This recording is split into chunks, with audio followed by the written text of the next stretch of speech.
je dus verliefd? Op niemand.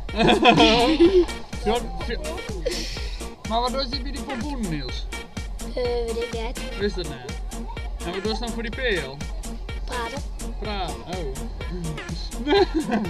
Dit wordt net zo sterk verhaal ook. Ja, we moeten even in de kamer zijn. Mijn naam is Welmoed Kuiper en ik ben hier maar niet met Akkie van der Veer. Dit is...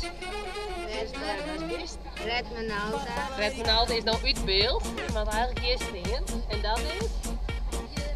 En we zijn hier op het Pompoenfestival en wat doen we hier? We komen hier eigenlijk elk jaar. Ik ben hier ontwerp in feite. En waarom ben je hier? Even zien.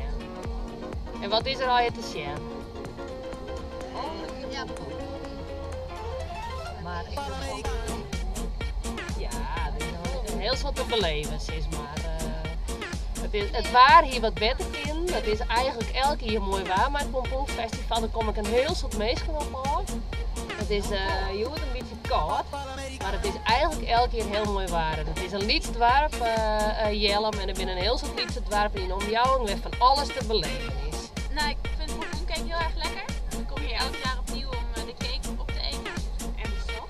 En de sop. En de pompoenpittenpesto. En de pompoenpittenpesto. En ik verzamel, ik heb een pompoenmuseum in Groningen. Oh echt? Ik droog pompoenen uit en ik ben altijd op zoek naar nieuwe soorten.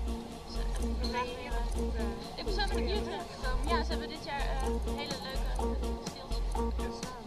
Een zwaan. Ja. Oké. Wat heb jij met pompoenen?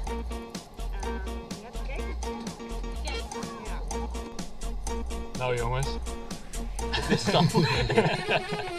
Wat wij mooi pompoen aan. Nou, we verkeerden ze de hele dag. Ja. Je zat volle verschillende soorten. Ik zat volle kleurtjes. Dat is wel mooi. Dat is wel mooi. Nu nog deze. Gaan we al die doen. Jezus. Zeg maar wat.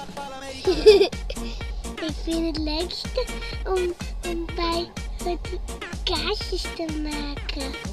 Kaarsjes te maken? Ja. Praat maar Friesk. Hè? Hey. Ja, praat maar Friesk. Friesk.